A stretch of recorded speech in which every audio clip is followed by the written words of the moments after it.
Today we've got the Swift Challenger 530 2007. We're going to go through, show you where everything goes on this and where all the operating parts are.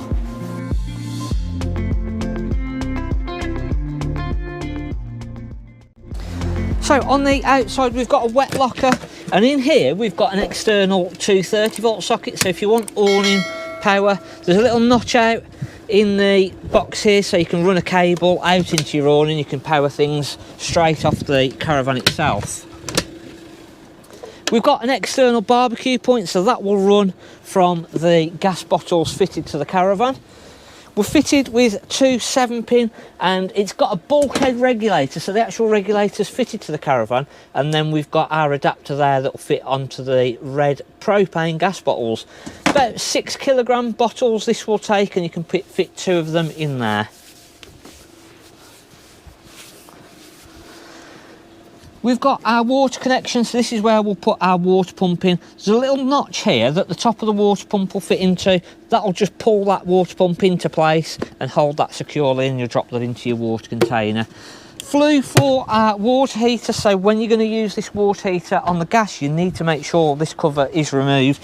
You can use the water heater on the electric with that on, but it is good just to get into a habit of taking that off when you're using it, just in case you needed the gas on there. We've got our leisure battery connections, our 230, and we've got the little switch for the motor mover, and we've also got a little external aerial point there as well. We've got our wastewater outlets, so all of our wastewater from our sinks and shower are going to come out of there, and then we've got our cassette toilet. So the main cassette is at the bottom. We've got our little drain off valve up the top here, so in the winter we want to make sure that's fully drained down. Little fuse, so if our flush water stops coming through, just double check that fuse.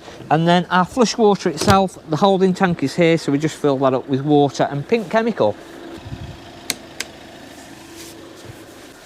When we come into the Caravan, we've got a main control panel here. We can put our 230 volt on, so we can press our trip switch and just make sure that our 230 volt is coming into the Caravan. We've got our individual breakers. We've then got our switch to put our battery charger on, so we can charge our battery and run our 12 volt from the 230. We can select either Caravan or car for when we're towing with our top one. We've then got our space heater, so this puts the main power through to our heating, and then we can control that. And then our hot water, and again that just literally puts our electric hot water on and off. Now you do need to make sure that your water system is full before we put this hot water heater switch on. If that is on and you've got no water in, it is just going to blow the element. Above the door we've got then our 12 volt on and off, our lights, our water pump, and we can test what voltage we've got either on our battery or from the charger unit. Now once we've got all of our lights etc on, we'll want to get the gas through the system. Now the easiest way once we've got our gas bottle on is to actually run our hob through first, because we can physically hear the gas coming through and we can physically see when that's lit up. We have got our electric ring at the back there as well, and we need to make sure that this glass lid is just pushed fully back, or we won't get the gas coming through on our hob. We can then light up our grill and our oven, and that will start getting the gas through the system for us. So when we come to light up our fridge, our heating system, it's all going to work a lot quicker and easier. On our fridge, quite simple, left hand button will do our selection. So at the moment we've got our gas. If we want to swap that over to 230, or if we wanted to select the battery if we was towing on the car and we've got all 7 pins or 13 pins wide, both 7 pins. So again, just our selection, and then to control the heat, how cold that fridge is going to get, is just our right hand button. For our fire, as I mentioned, we've got a little isolator in the wardrobe area that we have to put on to put the power through to our little switch here. So on the dial then we've got 2,000, 500 and 1,000, and then in the middle is our little thermostat. So if I put that on to 2,000, you'll see there's a little green light, but if I turn the switch off in the wardrobe for our space heater, you'll notice that we don't get the power coming through. So just make sure this little switch in the wardrobe here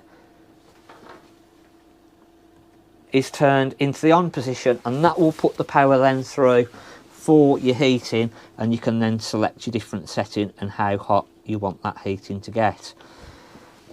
On the fire then, you've got your blown air heating, so if you want automatically working with either your gas heating or your electric heating, we pop it onto A. If it's the summertime and we just want cool air blowing around the caravan without any heating, we use our left hand side and we can then control how fast that's going to blow the cool air around our caravan. If you want the heating on the gas, it's on our right hand side, and we literally just turn our dial, hold our control dial in, and you'll hear the ticking stop, release the gas valve, and you'll actually hear the fire roar up.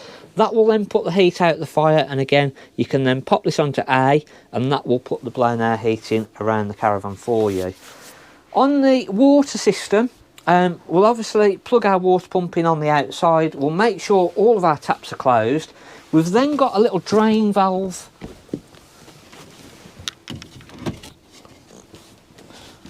on our water heater, which is just underneath here. So our yellow switch in the down flat position as it is now is ready to use, and then pop it up into the upright position, and that will drain the caravan.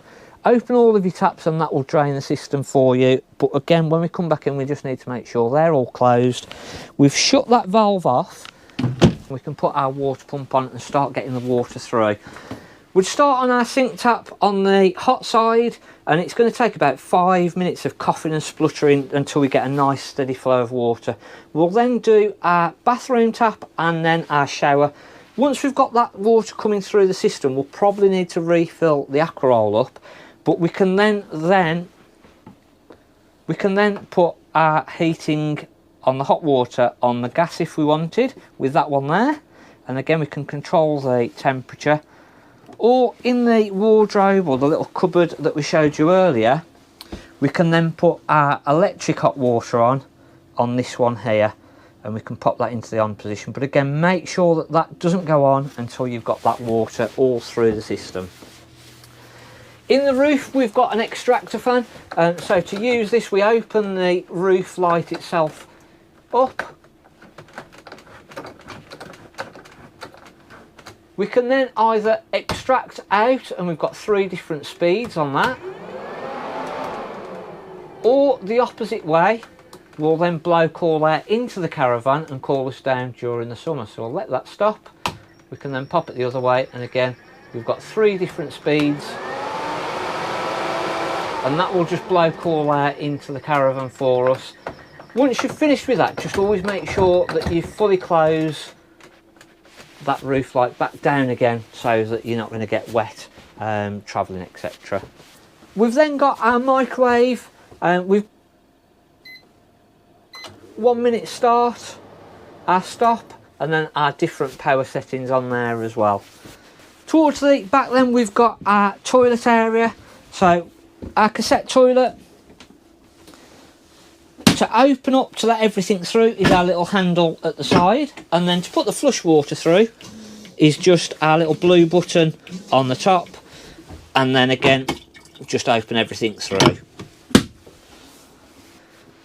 Hopefully that has got you to grips with where everything is and how everything goes on the Swift Challenger 530. If you have any questions, let us know. Thanks, I'm Mark at the Caravan Place.